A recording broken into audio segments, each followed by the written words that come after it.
types of sports with shoot and tour. Football discussion on the internet. I don't like to mislead the audience, but it's just football discussion with shoot right now. Tor is something I am not employed. So he will get here when he can get here. Until then, you got me to kick around, friendos. Go ahead and get started the right way. If you're watching on X or you're watching on Facebook, consider joining us on YouTube. I want to pump up those numbers. If I could invoke the Obster. Subscribe. If you're in the room, you're going to want to hit that link at the top of the chat. Make sure you have accept gifted memberships turned on. If you're watching live, if you're watching or listening on iTunes or Spotify, consider this at Both Types Sports on X and on IG. We won't bukkake up your feed. It'll just let you know when we're recording live so that you can be a part of the community. Anyway, it is I, your host, the Shoot. So it is Both Types Sports. We do have football tonight as we are recording this. What a banger. Although it will be interesting to see if Russell Wilson can go out there and hang 30 on the New York Jets. The way that it was described to me is it was a 2-game tryout for him to kind of feel like who he is and what he can do. And it was pretty evident last week, I think, that the ceiling of the Steelers' offense is higher with him in it. Speaking of higher, if you want to make sure you get higher, if you get all twisted up, well, then do I have the answer for you this Saturday, November 2nd at Flying Ace Farm. Come on out. It is the Chad Duke Show 3rd annual Christmas Spirit Release Party. We've done Son of a Santa, which I think you can see behind me somewhere. It's somewhere around here. Son of a Santa. And this year it is Santa in a red canoe, finished in orange Curacao bottles. It is being released this Saturday. We're doing a live broadcast of the Chad Duke Show. So if you are in the area, you're going to want to swing on by. We're doing a beautiful silent auction for a cool charity. We are releasing some candles. We're doing a live show. There is a Hawaiian Thanksgiving buffet, which you're just not going to want to miss, that is presented to you by Monk's Barbecue. He knows what he's doing, and it matters of filling up my fat gut.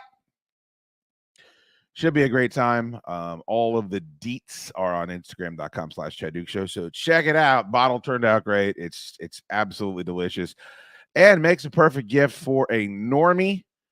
You don't need to know anything about my disgusting, perverted hijinks to enjoy this beverage, and I would not use it for an oath fashion, but it is a bourbon finished in an orange Curacao bottle, so I think it would lend itself very well to that. If you are what we like to call a pussy, all right, that is this Saturday. Hope to see you out there. Chat's dead as fuck per the usual. We're not going to focus on that. Tons to talk to and talk about today. We do accept super chats. We do accept those things, but it is certainly not required for you to be a part of the hijinks. The biggest story, I think nationally, to be honest with you, no disrespect to the Kansas City officials continuing to amass arms, amass players. I don't know why. One of the things I want to talk about on today's show is, should the other teams have something inside of them, something that lays innate that says, we will not do business with the team that is the best team, that has won the last 2 Super Bowls, that's trying to win the 3rd. I don't care what our needs are. We will do business with 29 other teams. We are not going to work with the Kansas City Chiefs. It's just not going to fucking happen. That's a big story, that team being undefeated. Some people are not sold on that team being undefeated. I want to talk about that. There's some people that are not sold on the fact that Aaron Rodgers is a franchise quarterback any longer. I think that's ridiculous. I think Aaron Rodgers is not a quarterback that can carry a franchise any longer. Does that not make him a good quarterback? No, I don't think that it does. I would make an argument there's a situation that if Aaron Rodgers could matriculate his way across the country, he would do well to next season. I'm getting a lot of bull. I got as much bullshit on social media as I have in many years about my Tennessee Titans fandom. I'm guessing some of it is in light of their absolutely atrocious gameplay and performance as of late. I'd like to address those. And I'd like to address the low opinion that people seem to have of me. Not just for my canceling purposes or what have you, but people seem to think I'm some sort of a street walking, fucking begging whore panhandler that the second a team goes above 500 or below 500, I will jump ship and root for a different team. That is not the fucking case. I'm the most loyal fucking fan you've ever met in your life. And now that I'm a Tennessee Titans fan, I relish the fact that they have won game one and just got run out of the fucking stadium for the second week in a row. You know why? Because it feels like slipping into a warm bath. This is what I know. This is me getting the shit beat out of me by my mom growing up and going out and finding an abusive wife. So you fucking puke Commander fans that think because they've won a couple of games, that just means that I will go back on my life decision. Like I'm that easily bought. You got another fucking thing coming. And you really don't know nothing about me at all, which is fine, but you don't know nothing about me at all. Now, am I happy for my fellow Nudnik former Commanders? I was never a Commanders fan, but the people that I know were Redskins fans, and yes, I am happy for you. I am happy. That was an unbelievable play yesterday. I want to get into why I don't think it was luck. I think you make your own luck, especially at this level. But you pieces of shit that keep fucking just assuming that I stopped being a fucking Redskins fan. First of all, I never stopped being a Redskins fan. I stopped being a Washington football team fan, and I continue to not be a Commanders fan. The fact that the Titans are dog water has nothing to do with it. Holy shit. I've got a lot of things to say today, but I see Tor is finally here. What you guys don't know is that Tor was busy doing his comedy set at the Trump rally at MSG. That's who I'm dealing with here. One of the biggest podcasters on the planet. I'm happy to have him. Hello, Gigantor. How are you? I can't believe that the narrative is still continued and evolving of the Dukes Titans fandom. It's been, I mean, it's been years. Yeah, It's been years of just Dukes being a Titans fan. Why? It's been 45 years. I'm a lifelong Titans fan, Tor. You know this. I've been a Titans fan for as long as you've worked with me. I just can't. People wrap up a lot of emotion in their teams, and I guess they wrap up too much emotion with other fans of their teams, previously so or current. I don't know. I've seen people jump ship from Atlanta, and I've said, okay, you're good. We won't talk Falcons football. We're going to move on. If Bryce Harper's hitting 400-foot fucking moonshots for my baseball team, I don't care if he wears a Dallas Cowboys hat at Monday Night Raw. And the fucking I just wish people were able to enjoy things for themselves. Like, enjoy the fact that what happened for Washington on Sunday, Tor, and you know this, you've been around it your whole life. How many times did you see that type of mojo, that type of friendly bounce, that type of whatever the energy was that was responsible for that go the other direction? Oh, it was 3-4 times a season on just some. Of course, that happens to us. It's those types of plays that make a team and fans feel like they're truly snake bit. I said this on the Chad Duke show today behind the paywall, and I'll say it here too. It's so much bigger than just they won the game against the Bears or Caleb Williams versus Jaden Daniels or Bo Nix, who's the best. Here's what it is you're fighting for a fandom's soul.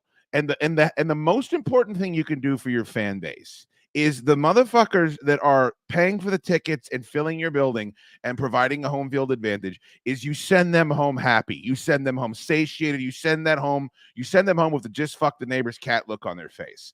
And if you do that, then you will continue to expunge all of this heinous fucking rot that has been part of this franchise for 30 years. Tor, there was still 40% Bears fans in that stadium. There was shitloads of Bears fans. And you sent those motherfuckers home unhappy. And you sent your fans home happy. And you need that, man. They have got a cancer that has metastasized where Redskins fans don't want to go to that fucking building for good reason. And there's still plenty of good reasons to not go to that building. But if you go there thinking, I'm going to be entertained, we have exciting players, and if we get down to it, when it's nut cutting time, as our buddy Sean Salisbury would say, we got just as good a shot at anybody is pulling out the big W. They created thousands of lifetime memories for young fans with the way that play on. That is way more important than whether Jaden or Caleb Williams are the better quarterback right now. Yeah, it just feels like a lot of them, the fans, you know, they run to buy the Lamborghini after they win the lottery instead of, I don't know, talking to a lawyer, putting a lot of the money in an investment fund, taking a week to figure out what you're going to do and not get impulsive and buy a mansion where you can't continue this lifestyle of money, but you had a massive crazy windfall in Jaden Daniels. So a lot of it is, you know what, seemingly so. If you've been in that drought for so long, I know I'm also currently knowing what it's feeling like to have some luck, some ball bounce this year with Atlanta, but I feel like I'm acting like I've been there before, and I'm not going above and beyond to be a dickhead about having a winning record this year before November. The one thing that 100% of everybody can feel good about is 6-2. I think that goes without saying. But Terry McLaurin, 5 catches, $125, and also the big play down the sidelines. They didn't capitalize enough on Tor. It was weird watching this game because I feel like Washington should have been dominating for the entire game, and they really let Chicago just sneak in towards the end and put themselves in a really good position to win the game. Now, the Ravens have done this several times, and I think the Ravens are one of the best teams in the league. The Ravens lost to a bad football team that's already started the sell-off yesterday. Shit happens. The only team right now that can play poorly and not have have lapses and still win the game is the Chiefs. Everybody else is susceptible to this. So I don't feel that badly, but to go over what I was saying about core things that you should feel good about. One is Terry finally getting to eat. Terry not having to go out and club a rabbit over its head in the wilds, bring it back, skin it, and fucking cook it because there will be no food provided for him by his tribe. Those days are done. Terry's eating. Jaden he still needs to protect himself. He's not making it through this season. That's my prediction. These are problems that, unless they are corrected, he will have a shortened career, and they will not achieve what they want. But Tor, he was hurt. I mean, his ribs were fucked up. I know everybody's clowning Tony Romo today for saying Mariota should throw that ball, but Mariota was coming off of hanging 30 points on a bad team. Mariota's got a big fucking arm. It wasn't a crazy thing to say with Jaden as fucked up as he was. Now, he's getting shit all over because of what happened, but to be that way and then to have the mic put in his face, everyone's losing it. The coach is jumping up and down like a fucking schoolgirl. Like nobody has a cool head. And Jaden's sitting there like he's waiting for his fucking, his VHS tape to get rewound before he takes his next day rental out of the front door and enjoys his Friday evening. Some Mike and Ike's and a nice fucking Faygo soda. Like the guy was cool as a fucking cucumber, and that shows you who he is. So just the ability to make the play is one thing, but the way that he comported himself the entire time while, wearing a flak jacket with ribs and all that shit, man, that's got to make everybody feel really good that part of his game is already where it is. I go back to with Jaden Daniels, the pre-draft stuff, where he was in that room with it might have been a Gruden or some of the scouts. They're asking him, "What would you do on this play? What would you do? Who are you throwing to?" He said, "I'd throw the touchdown. That's what I would do." And a lot of people got upset with him and thought that was a low IQ answer, or didn't think that was suitable enough for a quarterback to explain the entire breakdown of the play, why it would do this, where my secondary read is. He just threw the touchdown, and that's the player that he is. And if I am a GM, that would have at the time made me nervous because I hadn't seen it on paper in the NFL. But now with more context, it's starting to make sense. You're starting to really understand that this guy is he has that killer mentality. He's got that resting heartbeat of 90. He doesn't get faced, I guess. No. It's tremendous. And he's just a pro, and it's nice to have a quarterback that is just a professional, that understands the gravity of being an NFL quarterback, the situation that he is the leader, even if he is a rookie, even if everyone's looking at him to make a massive play, even if he didn't win that game and it wasn't completed, I had full expectation that he would have carried that interview. Tough loss, good game, Caleb. Bears are a good opponent, and we're just going to be right to next week. I feel like it would have been the same professionalism, win or lose. There's endless comparisons between him and Griffin, only because I would assume it's the same franchise, and of course, people are terrified that he's going to get hurt. But there's no comparison as far as how he conducts himself on whenever there's a microphone in his face. I mean, he seems very calm and very genuine and very locked in. And I don't know, man. Like, I don't know what the ceiling of potential is for this season. Like at 6-2, the Eagles are doing something I thought them incapable of. I mean, we made a lot of jokes on the show. I made a lot of jokes about their head coach, but they've won 3 in a row. I still think that Bengals team's pretty good. They're winning convincingly now, so that's going to be an issue. But if we're looking at the best teams in the NFC right now, do we think that they are an organization that is ready to take the next step to winning postseason games? Because there's no experience there. And I think they're still missing pieces. But if you think you're there, I go back to what I was saying. If we would have known where they are now, the trade deadline's coming up like at the end of the week, I believe. Why haven't they had to come to Jesus about, look at all these teams making moves. Look at what the Kansas City Chiefs are doing. Like, let's take a look at what the Atlanta Falcons have already done. Like, teams that are ready to go, 1 or 2 more pieces. And I think you're looking at a team this season that people could start talking about. I don't want to say contending for a championship because it's way down the line, but winning a playoff game. The value of being in the postseason, all those eyes on you, hopefully in FedEx Field. I think that probably should be a conversation that's being had right now. After seeing the mojo and the good vibes and the luck, whatever you want to call that took place against the Bears.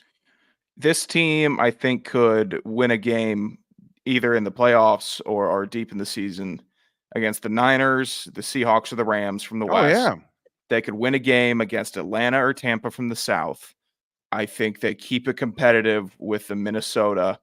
And then if they get dealt Green Bay or the Lions, those are just 2 classes in the NFC right now. That's just tough. I don't think that they're at that level yet, but they keep winning. They keep improving in different parts of the game.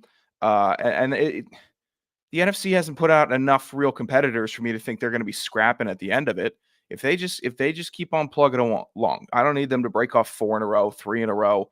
1-1 split. Okay. 2 wins, 1 loss, split. End up with a fine record in the playoffs. If you win the NFC East, I think they take down anybody. I think that they could win a game against somebody rolling up on them. Speaking of the Lions, I saw this and it seemed a little uncharacteristic of Dan Campbell, who of course is the big crazy macho knuckle dragging fucking big forearms, pectorals. But it looks like they're not a team that is willing to rest on their laurels. Yeah, could be. Yeah, could be. What do you think of Muhammad yesterday? No, seriously, though, has he come to you with something that you... Yeah, could be. What do you think of Muhammad yesterday? I mean, that's a little spicy from the coach, which I was not expecting from him, but they're looking at their window and they're like, we're not going to let this, devastating injury that we had to our best defensive players stop us. We think we can win a fucking Super Bowl this year. The Chiefs aren't going to be the only ones making moves. It doesn't surprise me that they're, that could be in their future. Yeah. All right. Next man up. Keep on winning games. That's what they're doing. Dan Campbell has been a force this year, and he's just somebody that you really root for. I loved when he was chirping when Chris Christie tried to chirp him. He's like, yeah, the last time someone called me classless, I was drinking wine straight out of the bottle. I'm like, yeah. Where's that room and where can I be in it? And why can I get called classless next to you, please? I would love that. just rooting for him. And then the Lions don't need to go make a big time splash move. I don't think they need to add somebody of the star caliber of a Devontae Adams, who is probably the biggest name that has gotten moved. But if you feel like you have a defender that you need to add, please take one from Atlanta. We're not using them properly. No pass rush needed. I don't think Mason Crosby, I always do that. I don't think Max Crosby's getting moved. That's a heart and soul of a franchise. He's the reason why that coach is there. But Myles Garrett, is that still a possibility after a win like that? Is there anything that grand? What would make him jump up and down on the fucking podium like that on the dais? I have no idea. We can talk about that later. I have so much stuff I want to get to. I got the video of Trayvon Diggs. I mean, just embarrassing himself and his team. You think because these guys are out there touring, they got the logo on the side of the helmet and they got the fucking visors and the cool hair and the muscles. You're like, these guys have got it all together. And they just sometimes act like I act. You know, they just act like a big pussy. Like somebody says something fucking mean about them and you're going to go out and threaten a reporter and say, because you can't play football, you're not allowed to say that I was dogging it on a play. I want to get to that. But I'm hoping that we don't get claimed, but it's from the stands. So I don't think the NFL owns it. This dumb motherfucker. And I know that he apologized today on social media, and DJ Moore actually addressed this, talking about how the team captains are not going to let this lie. They're going to go talk to him, and doing something stupid when you're young, there's not enough to condemn the rest of your career. But Tor, this is the biggest play of the week, maybe one of the biggest plays of the season, maybe the difference between you going to the playoffs, Washington winning the division. When you do something like this, this public with so many different camera angles, when you're Tyreek Stevenson and you're not only the guy that had your back, the ball is snapped right here. He's doing the DX crotch chop. Then he runs over and neatly taps the ball into the opponent's hand so they can win the football game. Well, let's just run it and then we can give our. Look at that. Look where the Redskins receivers are, or the Pittsburgh Steelers or the Iowa Hawkeyes or whoever they were cosplaying for in that game.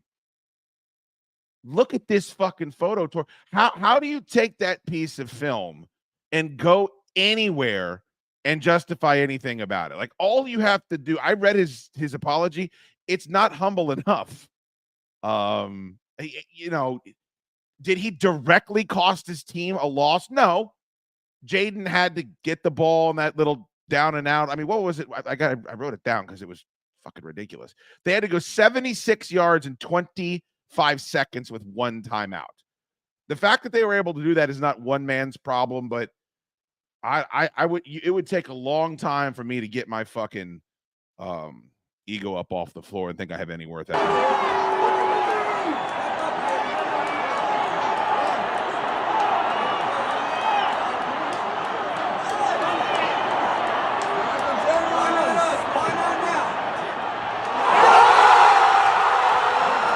It's just unbelievable.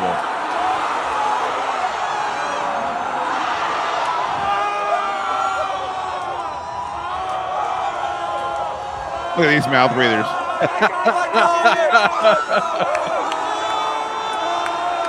That Justin Schlegel? Fucking nuts.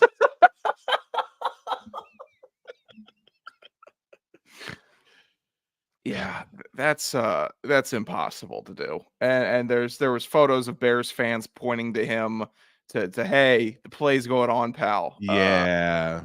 But it's not over till that big girl from Decatur sing. And he should know that. And especially in football.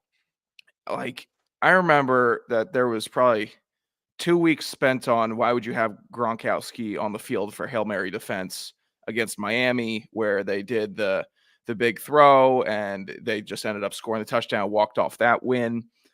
But Gronkowski was at least like a jump ball defender. You could make some type of sense out of it. He's tall. He's got big paws. Maybe his thing was to swat the ball down. But the most famous plays in history are a lot of them are Hail Marys, end of the game. And if I was a player on defense and I was a defensive back, my stomach is in my ass when I am on a Hail Mary, because the last thing I want to do is be the guy or be the team that has the Hail Mary completed on them. That is just a tragic feeling. And compound that with, I didn't do all that I could, and I was hot dogging it in the end zone. Dude, you just have to feel like the lowest person on the planet. And I know he got a full serving of criticism on Twitter. It was pretty thick, but it's not enough. I'm sorry, it's not enough. Like, if he just made a mistake, like the mistake, Tori, is you bat the ball down. Like, it's when Anthony Richardson last week was still trying to pick up a fumble and make a play, and then he kicks it and he falls down and the other team gets the ball. Like, there's no excuse for not knowing football 101, the basics, and that is just to fall on the ball, get up, and fucking we'll figure it out on the next play. Like, bat the ball down. Like, your mistake after all of the hot dogging is what caused this issue. And DJ Moore went on a radio show and he said they saw the apology that he put out on Instagram, but also followed up with this quote: "The captains were talking about how we really addressed that. I saw that he put something up and he was sorry, but we've still got to address it as a leadership group in front of the team. We can address it as captains, and the upstairs can do what they're going to do. It's a lesson learned for sure. He won't do that again. But if you bench him, it's just like, that's one play. It's a big play, but that doesn't define him as a player." I don't know. I know as a fan, if I was a Bears fan, I'd want him gone. Like, I'd want that to be the statement. Jamin Davis is no longer a Washington Commander.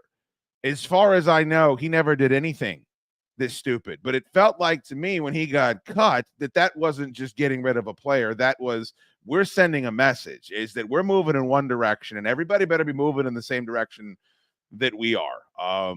And you know, as a fan, I would think that message would be worthwhile. And I think that it's interesting that one of the captains is on a radio show publicly saying, yeah, we saw the apology. We're still going to address this in front of the team. It was that egregious. It's a smart statement to make. Every coach that I had, probably beyond middle school, they all resonated a similar thought process, which was, I know you're going to make physical mistakes. I know you're going to mess up physical errors. It's going to happen. Other guys are on scholarship. Other guys are playing football too. It's how the game works. So I'm never going to come down on you as hard for the physical stuff as I will for the mental stuff, for a false start, for getting the play, missed assignment, a loaf, any of those things you get carved up for 10 times harder. And this is a crime against humanity when it comes to football. Mental errors. It is just it's not the time. It's not the sport to do it in, because it's got a little bit of, the sport has some of that hockey in it, where that puck can bounce anywhere when it starts hitting the post. And you got to be able to rebound. It's an oblong ball. It's a crazy sport that it's nothing's definite until 0-0-0. And good God, that is just a play that is just going to have to be retaught and retooled. I go back to when a lot of special teamers on Atlanta forgot that they couldn't recover an onside kick against Dallas, and then they became a laughing stock because Dallas just walked down and picked it up after it eclipsed 10 yards. And then every special teams coach was like, yeah, hey guys, remember, you can't do this, or you can do this, but we can't have this happen. So little things like this give an example to the rest of the league of what not to do. Now, he just turned 24, right? So this is a young player, 2023 draft. And the one of the buzzwords you always hear is teachable moments, Tor. But there are lessons to be learned for everyone else as well. Dana White takes a lot of crap, but there's guys that he'll come out after a fight and be like, I'm not doing business with that guy ever again. That's not what we're about. The rest of the locker room needs to see this isn't going to be tolerated, blah, blah, blah. Unfortunately, this play has transcended Tyreek Stevenson, and it goes to one of the reasons why we were so hard, and everyone was so hard on Nancy Sirianni-Martling, the head coach of the Philadelphia Eagles, is that he's the head coach and he's jawing at the fans, his own fans, and the sideline. And the whole purpose was, you're in charge, motherfucker. Like, if you're doing this, what is to stop your players from doing this? And is that something they should be doing. I don't know. I never like to call for people's jobs. I'm sure he would get other opportunities, but the Bears, instead of it being a teachable moment for one individual player, perhaps the shot across the bow of, hey, things have changed around here. This is more than just this one. That guy wasn't around, Tor, playing for this team when Cade McNown was throwing interceptions and Rex Grossman was throwing interceptions and all these hard Shane Matthews. Go to the back of the rack, Cordell Stewart. Like, you are trying to exercise a fucking demon as powerful as any organization in the NFL's this season, and you don't want to get too far ahead of yourself. I would be fucking sick to my stomach. I don't know how I'd look at him, to be honest with you, if I was Caleb Williams and those guys that went right down that field and put themselves in a position to win. Yeah, was it Chase Claypool that cost the Steelers a possible spiked ball because he was celebrating after a catch during? That sounds right. During a final drive. Bit of a boob, that guy is. Yeah, so there's players that do stuff in the vein of this, and that's just going to have to be coached out of them. It's just, you just need to coach it, and that's coach out of Stephon Diggs. I watched Stephon Diggs try to fight an entire team last week for no reason. Yeah, the Diggs brothers are you made it, guys. You're pretty good. The chip on the shoulder doesn't need to be that big. If you want to keep the chip on your shoulder and that motivates you, I get it. But I'm not feeling like either of the Diggs have fallen victim to the system of the NFL or their respective teams. It just seems a little bit I don't know, fake main character syndrome-ish for both of them.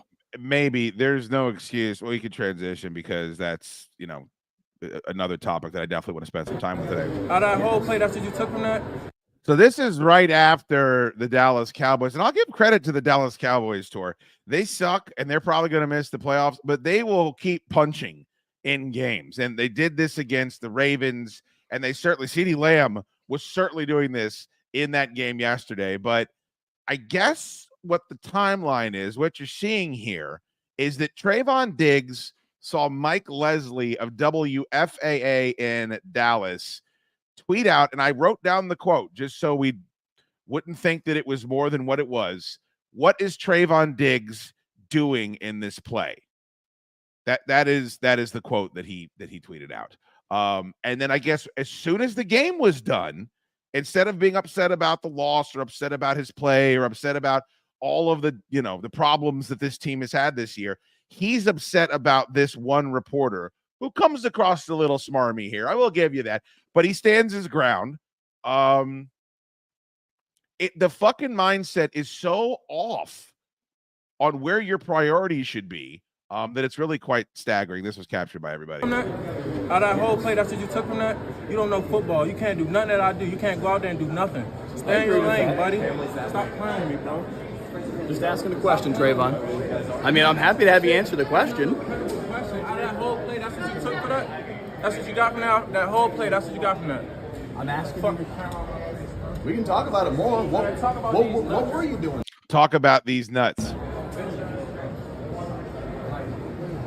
Now, that's hilarious, by the way. Talk about these nuts is just a fantastic line. Let's give the devil his due.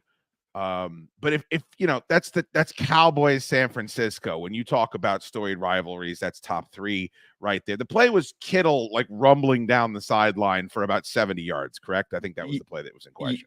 Yeah, huge gain by Kittle, where nobody appeared to want to tackle him. I don't know. That to me, his fucking priorities are so out of whack, Tor. Where would you even begin with that moment? Are you ashamed by, even if he's right? That guy doesn't know anything about football. He's got an agenda. He's being a dickhead. He doesn't know what Trayvon Diggs was supposed to be doing there. If 100% of everything he says is correct, there is no winning that interaction, that back and forth right there. And you are the only one that can lose in that. So I just don't understand. These are big, famous guys that have to take criticism and shit all the time. I can't imagine what was going through his head before he made the decision to leave that locker room. Yeah, I could see a lot of the perspective. You're on a suck-ass team that you thought would be better, and you're getting carved up week after week. You get carved up in prime time. And even if you thought you had a shot to win it, you just weren't going to win it. It's not the season where the Cowboys would win that game against San Francisco. And you've been criticized, and your owner has been just a disaster so far this season, publicly, and I'm sure privately. It's got to be compounded. So the frustration with the media, I'm sure it's been tense, and you're sick of answering questions about how do you get better professionally. And now you see this guy put out a smarmy tweet about what are you doing on this play where, I don't know, Trayvon Diggs was following his target, and then he just started coasting, and he coasted, and he didn't give up the touchdown, but he could have taken an angle and put actually ran towards Kittle on the sideline about 10 yards sooner. It would have stopped the play from ending at the 2, from ending at the 10. So is it the biggest crime against football? I wouldn't say so. It was a bit of a blip, but it was a hustle thing. And if you don't know much about football, you probably can say, I know when a player is running versus when he's not really running. And if that's the point you're going to make and key in on, then Trayvon Diggs just saw, I got caught, and now I'm going to lash out. And I think that's what happened. Also, I think, who do we think knows more about football, Warren Sharp or Antonio Brown? Oh, God. Yeah, it's Warren Sharp knows more about football, Sharp. right? Well, Warren Sharp will never sniff what Antonio Brown has in his playing career. That is an argument that I got all the time. And I admit I'm a fan. I'm not an analyst. Like, I don't know about football the way these football analysts do. But the notion of you can't do what I do is fucking that. Nothing that I do. You can't go out there and do nothing. Stay in your lane, buddy. The problem with that argument is his lane is this. His lane is covering football, and then, God forbid, getting a reaction like this that makes him a household name. This isn't like Jerry Jones, when he went on 105.3 The Fan, had a scheduled appearance where he could potentially say bombastic things. You went out there and gave this guy not everything that he's looking for, but anything he could ever possibly want by this reaction. So to say, like, stay in your lane, you can't play football. Well, I can certainly watch it, and I can certainly ask the question of what the fuck were you doing on this play, and said it in a way to it where he's not saying he's sloughing off. He doesn't want to get hit. He's going into business for himself. None of the shit that we've heard this year. Play, that's what you took from that. You don't know football. You can't do nothing that I do. You can't go out there and do nothing. Stay in your lane, buddy. Stop playing with me, bro. Just asking a question, Trayvon. I'm happy to have you answer the question. That whole play, that's what you took for that? That's what you got from that whole play, that's what you got from that? I'm asking you. We can talk about it more. What were you doing then? Can you imagine? This is one of the most famous players in the league talking about, you can talk about these nuts. Fucking imagine Hugh Jackman walking out to promote Wolverine, and he finds a fucking actor that he does, a reporter that he doesn't like, and says, how about you talk about these? Imagine it in a different entertainment venue. That you can't do nothing that I do. Well, duh. I'm sitting here. I have a lav mic and a suit. And you got battle armor on, and you're play for the Dallas Cowboys. Am I? Did I come to tryouts? Was that where I was? Did you see me there, or have you seen me in the media room asking questions because I'm a reporter and I type up a nice little game summary for my locality? That's what I do. You do your thing, I do my thing. I feel like that is such an easy comeback for athletes to be able to make is, oh, you can't do that. You can't talk about what I'm doing. Yeah. Okay. Well, I don't see like investment bankers lashing out at the stock market guys on TV going out and making their calls of the day. There's not a bunch of beef there saying, oh, you're not down there in this shit, so you can't go on this TV picking your winners of the day. It's different, but it all revolves under the same umbrella. I think the Rams are going to win that division. That's a win that San Francisco had to have. That was a win that the Dallas had to have as well. But I think the Rams, if they're not trading Cooper Kupp, with Puka Nacua coming back, and I think Stafford is the difference. I think Stafford is like a top 4 or 5 quarterback in this league, and he's got championship caliber experience. And I think that's a big win over the Minnesota Vikings on Thursday night. And I think we saw a little bit of separation. I like Sam Darnold And I really admire his tenacity, and I admire his ability to restructure his career. And he played for 2 out of the 3 of the worst franchises in the history of sport and came out the other side of it. And I think San Francisco, I wouldn't pay Brock Purdy if I'm San Francisco. And I might take a look at Darnold. I might take a look at, can we get Aaron Rodgers here? Like there's a lot of meat on that bone. But I do think that even though, Arizona had that crazy. Colin Cowherd said it was the funniest thing I've ever heard. He said the Arizona Cardinals can play like the best team in the league and the worst team in the league in the same quarter. And I feel like that's a spot on assessment of them. I don't trust them at all. I don't trust Seattle. I said at the beginning of the year, I think the Rams are going to be a Super Bowl contender. And if they can get healthy, I think I still like that pick, despite, San Fran without Brandon Ayuk, and with fucking Debo looked like he was just labored the entire evening. And who the fuck finds running backs for the San Francisco 49ers? Yeah. How does that happen? How do the Cowboys not headhunt whoever the scout is under John Lynch that's finding the fucking running backs for that team and say, get out the running back. Go find us someone that isn't Dalvin Cook or Ezekiel Elliott, who was relevant in 2016. To the Rams' point, I would wonder who's scouting their running backs, because Kyron Williams came on the scene last year, and he's just a touchdown machine. The Rams win over the Vikings just because we had a crazy Sunday 1 p.m. slot is being way under talked about. That's a massive win for a team that was just so DOA due to injuries for like 4 weeks. And then Puka comes back and seven catches, 9 targets. Kupp is back. They're handing the ball off 23 times to Kyron Williams, and Stafford just needs to go play Matt Stafford ball. Throw 4 touchdowns. It's like, God, did you guys even miss a step? What other teams with what other coaches would be able to just tread as hard as they could for that long before they actually found some footing again? No, it should be the Rams division to win. I mean, the 49ers, I don't have any confidence in them. I just don't. I know Kittle's going to be Kittle, and Purdy, they talk all the first downs that he gets with his legs, but I don't have that confidence in them like they do the Rams. I think McVay, I don't pay Purdy, dude. I don't give Purdy $45 million a year. I'm sorry. If Purdy is willing to do what Baker, or whatever that 2-year, I forgot what it was. It seemed very manageable. If he's willing to sign something like what Baker Mayfield does, because he seems like a smart guy. And I think Brock Purdy's a dude that realizes just because I can make $50 million quarterbacking the Cleveland Browns or the Jacksonville Jaguars, whoever it is, doesn't mean that it's not smarter for me. Brandon Ayuk eventually came. All these guys that get pissed off at the 49ers and the way they do business and the way they drag their feet, a lot of them tend to stay with San Francisco because they realize the situation. But he would have to give me a pretty sweetheart deal. I think we've seen the ceiling of his potential. Yeah, it would be a situation of, do I really want to go test the market and go to another team and have to prove myself all over again and deal with another backup? Or do I kind of like being the starting quarterback in San Francisco, where it's nice and cozy in this scheme with Kyle Shanahan? So it depends. I think that depends on what his ego is. If he really thinks that he can go somewhere else and produce the same results, which I don't. Like, God forbid he went to New York, either of the New York teams. It would be a 2-win quarterback, I think. With no surrounding system, I don't think he's elevating people. I think he's a quarterback that just has enough mobility for Shanahan's offense, and he's got just enough touch on his passes to be able to drop it in the bucket where he needs to on the big elaborate pass routes.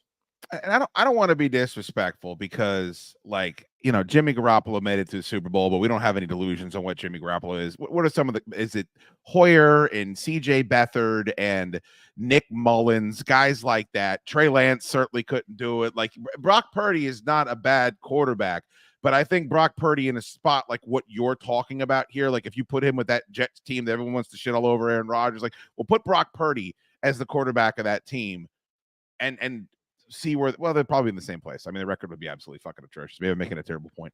3-Man Bandit, thank you so much. $4.99. We do accept super chats on the Both Types of Sports show. You chintzy, cheap motherfuckers. Jerry Jeudy tried to get into it last year with Steve Smith during his pregame warm-up and then got traded. Well, the big difference there is that Steve Smith is one of the greatest wide receivers to ever walk the earth. No disrespect to John JP Finley looking motherfucker that was asking Trayvon Diggs about his problems. But yeah. Do you think Jerry Jeudy wishes he was still with the Denver Broncos, by the way, Gigantor? I think he would appreciate being mile high right now. God, yeah. Steve Smith said he was a jag, just a guy. You take that personally, you take it personally. You read the news clippings. Every player does now. There's no hiding from the social media criticism. And if it comes from Steve Smith, probably somebody that you looked up to for a little bit, you're going to feel a certain type of way. But maybe you just internalize that and say, okay, I'm going to try to do a little bit better. Thanks, OG. Thanks, Unk, for that. I'm going to try to prove you wrong, but I'm going to try to do it respectfully, not dog you on the Thursday night football warmups where I go out and have, like, I think he had 2 or 3 catches that game. Imagine growing up being a huge Opie and Anthony fan and listening to one of the hosts scream, "Who the fuck is Chad Dukes?" over and over and over again as you're driving in from work. That could have gone. That could have gone a couple of different ways. All right, I'm depressed, and I'll just continue to try to maybe be funny and do my own thing and realize I had to stay in my lane. It happens to everybody. If you have any type of a high-profile job, people are going to say you blow dead bear, and it's your job to go out there and prove them wrong. I got a clip of a fucking analyst saying that the Kansas City Chiefs are the most overrated, undefeated team in history. Do you think fucking Pat Mahomes is sweating that? He didn't like the Kermit joke. I think that's pretty much. Yeah, no, I don't think he's sweating that one bit. And they're not the paper tiger that Minnesota was a couple of years ago at their 7-0. The Chiefs are just unstoppable.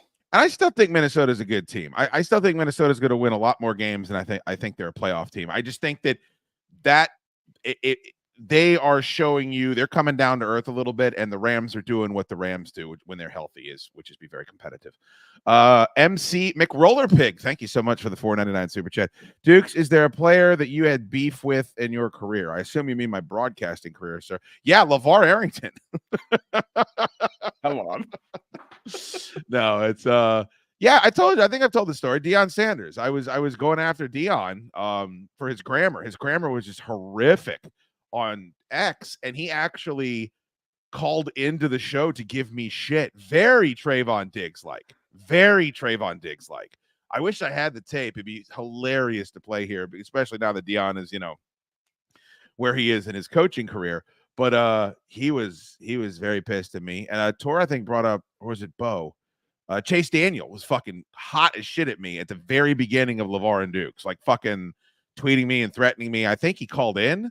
Damned if I can remember why. Like, Bo knows why, but it was because I was sitting next to a guy that was a first, second overall pick and All-American Butt Kiss Award winner. So they're like, who is this motherfucker? Does a show with LeVar?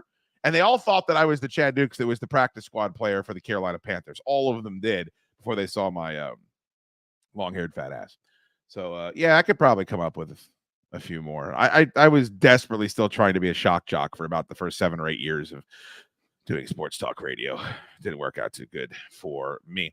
Still plenty to get to. Gigantor and Shoot with you. Make sure you sign up for our podcast at Both Types Sports on iTunes and Spotify. But if you're looking for a Florida theme park vacation, our presenting sponsor can help you avoid the fees and book a couple of awesome houses directly at dreamstaygetaways.us. They're on resorts. They're right next to the park. They have pools. They got amenities. They're gorgeous. And you can get them for way cheaper if you go through the website. If you are thinking about going to visit Universal Studios or Disney or just get out of the fucking snow, Florida theme park vacations are great during the winter.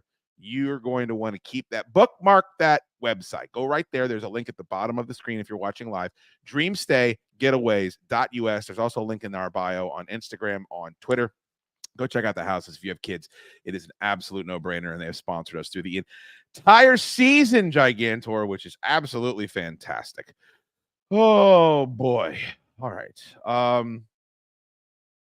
Sean Payton is a piece of shit. So, like, I don't say that. Sean Payton, to me, Tor, is like as long as he's my asshole, he's fine. Like that guy's an asshole, but he's my asshole. Like Barry Bonds. Who else? Jose Canseco. We know the players we're talking Draymond about. Right? Green. Great example.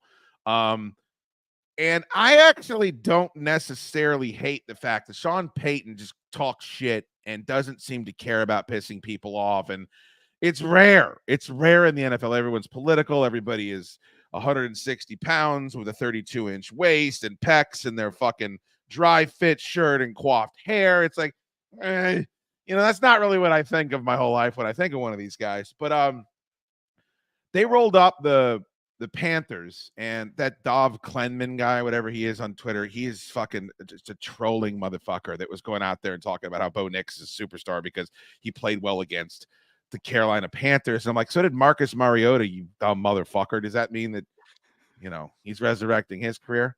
But did you see any of the highlights tour? Apparently, Sean Payton was up big and not calling off the dogs and calling trick plays and fake punts and trying to still score points, which is very Sean Payton-like. Did you see any of that?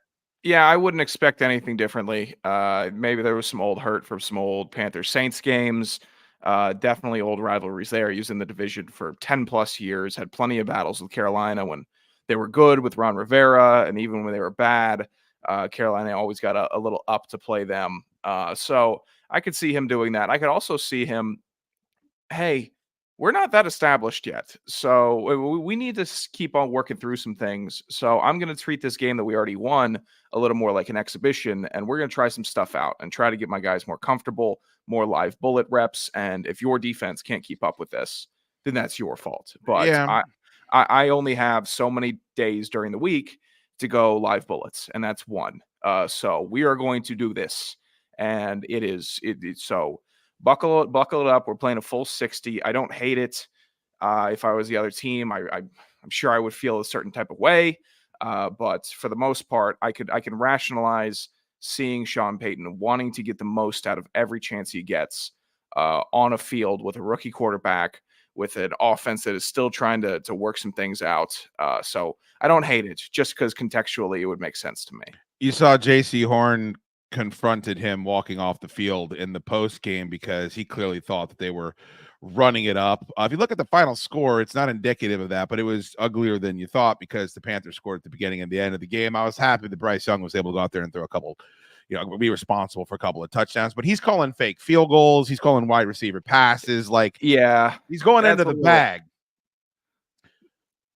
So I pulled this. This is Sean Payton getting asked about this on the radio after the game, and I thought that his response was very blunt to people that didn't like his conduct and play calling against the Panthers. Game, a number of Panthers players that were frustrated, felt like you were running the score up. I know. How do you respond to that?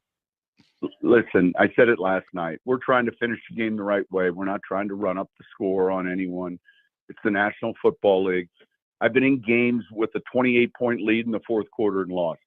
So we're trying to finish. The Burton throw from Sutton is trying to continue a drive. Play better. Tell me where he's telling lies first and foremost. Anybody that was playing someone that had CeeDee Lamb in fantasy last night and you're up 20 points, you think you're a big fat winner, and then all of a sudden you're not. Cowboys have done this a couple of times.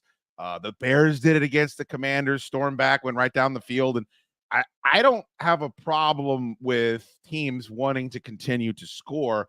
I just think because we know Sean Payton and we know what a dick he can be about it, that's why people are ready and sensitive about him pulling that off. But if you actually listen to his words, as blunt as they are, play better, Tor. You want to stop T.O. from dancing? Keep T.O. out of the fucking end zone. Like, at the end of the day, the responsibility is still on the onus of the Carolina Panthers. They're a professional football team. Yeah, people are going to feel a different type of way if it's a fake field goal, though. They just will. I agree. And I know I go back to that Detroit Cowboys game. There was history from last year in that game with the offensive lineman stuff. Did he check in? Did he not check in? Felt like we got robbed. And then we are going to clown you in your building this year, and we're going to pull out all the stops and all the trick plays. So that felt a little more recent, felt a little more vindicated for the Lions. But it kind of feels a little more like punching down. I'd say if it's against the Panthers, I don't feel bad for the Panthers. They suck, and every team has their time to suck in the NFL, and they have a bad stretch. They got a bad owner too. Yeah, so go out and play better then. But the fake field goal stuff, it's just like, all right, kick the field goal, man. Just do that. If you want to keep the drives going, just run inside zone. You've already won the game. Just do that. But if his perspective is, hey, people have come back on us, and I can I think resonates with a lot of blown losses late in games, or blown wins late in games. So I would always prefer to have my team. It always feels good. Have your team win by as much as possible. Yeah, I I won't agree. feel bad if I'm a team of a fan, or a fan of a team that is just putting up the numbers. I love it. I can't get enough. And also, there's some gamesmanship there where if you look at the Denver Broncos, first of all, they started 0-2 and they won 5 of their past 6. The circumstances of their season have changed quite a bit. They're 5-3. They're 5th in the AFC right now. They're a playoff team. But Tor, they got games against Baltimore, Kansas City, and Atlanta the next 3 weeks. Going out there and showing that look and giving that look, that could be some gamesmanship where it's like, we're going to be in deeper waters and our expectations for this season have changed. Like, if you're looking at the Denver Broncos in Bo Nix's first year with that murderous stretch, it's like, okay, we'll be lucky to win 1. They're probably going out there expecting to win 2 out of those 3 games and kind of announce themselves as a threat in the AFC. And so that part of it too, I don't necessarily might get this on film, make sure teams have to game plan for this. We've got this in our bag. There's more to be gained than just people are going to open up their copy of the, Seattle Post Intelligencer and see that the fucking Broncos won by 2 scores. There's more gamesmanship at play here for Sean Payton. I'd say so. And then if you really want to define it and keep momentum up, going into a stretch like that, you want to have as many concrete wins as possible. So the team knows what wins feel like. They know how to get it done. They know how to react if they are up big. Those are the little things in football that teams that haven't won in a while need to learn how to do. And if you do have to go play the Ravens next week, that is something that I would like to I'd like to have established. I wouldn't wish that on a broke dick dog. You think they're going to be fired up after losing that game? And then, by the way, you still, if you're the Ravens, I don't want to make too many excuses for them, Tor. You still shouldn't lose to the Cleveland Browns.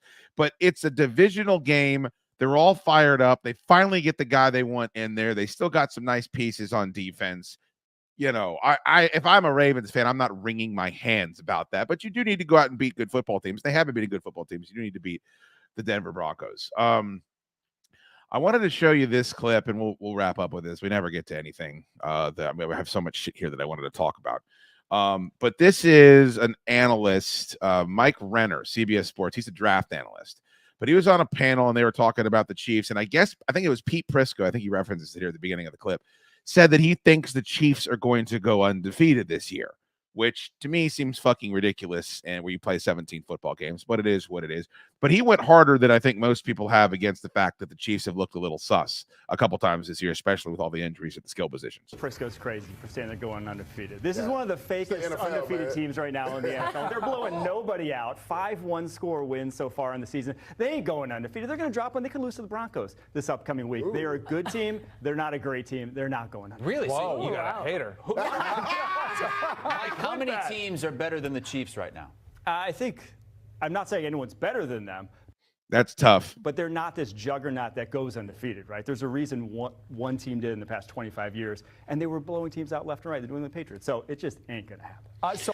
There's a big difference between I think they're not going to go undefeated, and I think they're one of the most suspect undefeated teams of all time. And I think that's where maybe he got out over his skis a little bit. But again, tell me where the lies are. They're not. And DeAndre Hopkins is now going to have another week. They, went out and made a move on defense as well. Eventually, you're going to get Isaiah Pacheco back. Like, some of these pieces are going to be available to you. I thought that was a little hard, Tor, but I would agree. There are so many calls that go Patrick Mahomes' way every single Sunday that don't even go other quarterbacks' ways, that if you're talking about an equal playing field and you eliminate that part of it, I don't know what their record would be, but I bet they'd have a couple losses right now. The whole blowout factor is interesting to me because I think there's a pretty good common thought that this Chiefs team isn't as strong as they have been in years past, and they're still 7-0. Last year they had a better team, and I think they had like 2 or 3 losses at this point, and they were in the middle of a skid, and they're 7-0 right now. So I think it's the exact opposite. I think they're stronger. I think the defense is better. They're making do with what they have. They're still trying to improve the team each week. If they really wanted to pack it in, they wouldn't have added another wide receiver, but they did. They brought Kareem Hunt back because they thought he could be a serviceable player for the team. And it's enraging, by the way. I can't. That guy's just sitting out there on the sideline, and they just pick him up, and he goes in there, and he's getting 30 carries a game. I'm in the camp of that they're just inevitable, that they're going to win every game. I think they could go undefeated because if they weren't going to get it, we're 8 weeks in now. Hasn't really got that dicey yet for me watching them. So who's going to be the team that decides to boss up and stop this whole thing? I'm not sure, because they get it done in different ways, and it's not just he brought up the 07 Patriots. Sure. Tom Brady was airing it out to Randy Moss, and they had a great defense, and they had a great running game. They had Wes Welker, and they had good tight ends. So it was a loaded team. It was a juggernaut team. This Chiefs team isn't a juggernaut team, but there's not a game so far that I would have picked them to lose. There's not a game where I didn't think they were going to even cover in. So I've got more, just because maybe it's just I've been watching them so closely.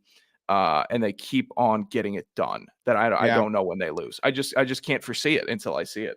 One of the biggest problems is, too, you're without Rice, you're without Pacheco, and Travis Kelce was basically a non-factor for the most part. And then last week he goes out, yesterday, 10 catches, 90 yards, and a touchdown. Now, I don't know if they passed out cocaine to all the tight ends because the broadcast teams had decided they were going to say National Tight End Day 475 billion times yesterday. Because every tight end I flipped over to seemed to be having a career day. It was pretty fucking wild. But if Kelce isn't washed, I was going under the assumption toward the Kelce's just washed, and a big catch here and there aside, like he's not going to be. I think Xavier Worthy can still be way more impactful for this team than he has been. And yeah, their defense is going to be better now. They've added a second pass rusher, and also they're going to get some of these guys back. So no, I don't think they're overrated. I don't think they're playing their best football right now, in the same way Shaq would take fucking a week off in the middle of the season because he wanted his knees to be bouncy by the time the first round rolled around. So I don't agree with that take. Yeah, I'm not hitting the panic button at all there. It's just different. They operate different. Andy Reid is probably the best coach in the NFL and has been the best coach. Not probably, he is. Yeah, he is for the last 5-6 years with almost no competitors or on his level. Maybe a couple years of McVay, but no, it is just an unstoppable force. Do you remember at the end of Kobe's career when he would just start hitting fadeaways? Like Jordan did the same thing where it's like, okay, I can't take off from the top of the key anymore, so I've got to work on my game. And because he's a genius and because he's one of the greatest to ever do anything, they were able to do it. The fact that the fucking Patrick Mahomes, Travis Kelce, Andy Reid Chiefs can completely transition into hard-nosed defense, running the football, ball control, grinding out first downs. It's like they're completely winning it would be like your banjo player just dropping the banjo and being like, okay, I'm gonna play a pipe organ now. It's like, it's just such a different way to fucking win. And it reminds me of that. It reminds me of, okay, we can't do it the way we were. We blow everybody away 35-14. So now we're going to have to win a completely separate way and start giving everyone body blows. And that's what they're doing this season. And they're doing it in season, which is crazy. Like the what do they say about baseball? You know, okay hitters adjust game to game. Good hitters adjust, at bat to at bat. The really great hitters adjust pitch to pitch. And the Kansas City Chiefs are just that really great hitter where it is every single time that they can find an adjustment to make, they do, and they make the right one. Who does that? Who can do that when you got that many players and that many factors on a team? And maybe it's just they handle the confidence of having Mahomes well, where at times I think last year and the year before they didn't, and they started getting a little sloppy knowing that he was good enough to bail them out.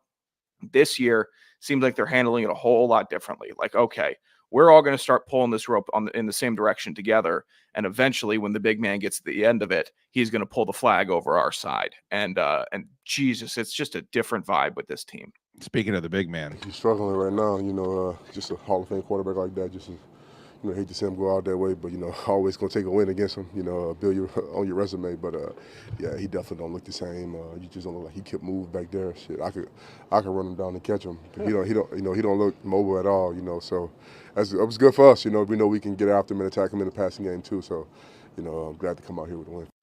Talking about Aaron Rodgers, Davin Godchuk, I wanted to pull this stat. Devontae Adams, 4 catches for 54 yards in a loss to the New England Patriots. I mean, you think he's regretting? I mean, you leave Oakland and you go to New Jersey, Oakland, Las Vegas. It's not like you're leaving one patch of petunias for another, but God damn, Tor. I don't know what I thought. I guess I thought they had so much talent they would be able to overcome whatever the inadequacies are as well, but it clearly was not a Robert Saleh problem for the New York Jets.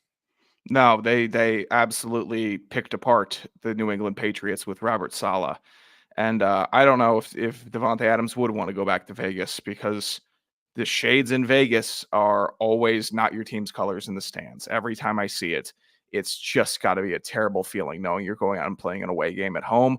But the Jets are just a question that can't be answered, because they have the pieces, they have the guys, they have the horses at every position, and they are not doing anything with it. I don't know if it's scheme. I can't tell. I know they have good offensive linemen. They're not just getting right to Rodgers immediately. They got good running backs. It's so unbelievably like cosmic for this to be going the way that it is. Yeah. That any analyst, I think, right now that's trying to tell you that this is the exact reason why the Jets aren't winning and the numbers are showing this and the EPA per play, and no. Screw. This is like some weird NFL magic, and the Jets are just reverting back to being the Jets, which kind of sucks after all the expectation from a couple years ago.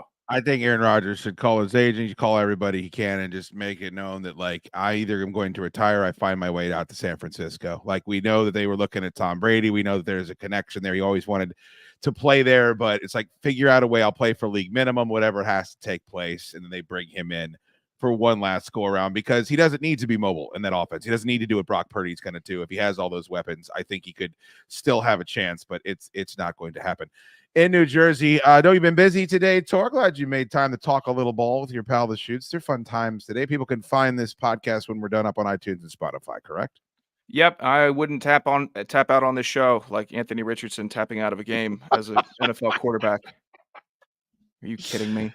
At least they do. At least they went out and they took their backup quarterback position seriously, the Indianapolis Colts. Credit to Damian Woody, who just said, from an offensive line perspective, after the game, I would have had to have a real deal chat with him, because my job is protecting you.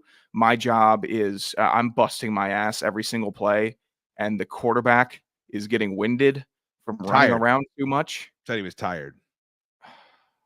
You know who was probably tired was Deebo Samuel, who was in the hospital this past week with fluid in his lungs and pneumonia. I've never, ever seen that. You heard that? That's what they accused Deshaun Watson of doing, by the way. Remember? A couple weeks ago, they accused Deshaun Watson of taking himself out of a game and not wanting to play, and he didn't do that. Deshaun Watson didn't do that. Nah, this kid has been given too much with not enough experience, and I think that's pretty fucking clear now. But again, what you said, Tor, makes the most sense. How do you take that to the guys that are sacrificing their bodies to fucking protect you? And I don't know who the lineman was when Justin Herbert goes down that dirty ass fucking Snake Saints team. They're rolling around with the gator rolling on his ankle. Bradley Bozeman. Is that who it was? Motherfucker, yeah. That guy is whatever. I'm doubling up on my Christmas gift to him this year. He fucking grabbed that dude and he had him on the ground. He's fucking holding him on the ground. Homie's fucking grabbing his ball bag and his asshole too. And he's like, "No, motherfucker, you fuck with the wrong one." Harbaugh gave him a game ball after the game. I think the team forced him into giving him a game ball as he should. Yeah. That's what the linemen are there for. Part to keep you upright, and part when a defender is doing some dickhead stuff to let them know they can't do it. Nathan Shepard didn't do anything malicious to Justin Herbert. Dennis Allen said that. Well, he's watching he's fine his ass too. I mean, if the NFL does all of this gerrymandering behind the scenes, like if the NFL is serious for player safety, that's where you don't call a fucking flag on a DB that bumps into Patrick Mahomes' shoulder and he flops and all of a sudden it's a penalty. That's not saving anybody. Fucking go after the asshole that is actively trying to take one of your superstars out after the whistle is blown and then their coach is enabling him. That's what you need to get involved in if you're the NFL. Yeah, the statement should be he didn't have malicious intent. He got tangled up, and it was just a weird football play. That's what the statement should be, not, hey, it wasn't that cut and dry. It's a football play. Anything we're can not happen. stupid. Bodies getting mangled. We all And have saw it. eyes. We all have fucking eyes. Saw that. If it was up to me, Tor, though, that suspension would not be short. It'd be long. Hey, what do you got? Both types of sports. Yeah, what's it do? Go long. Real long.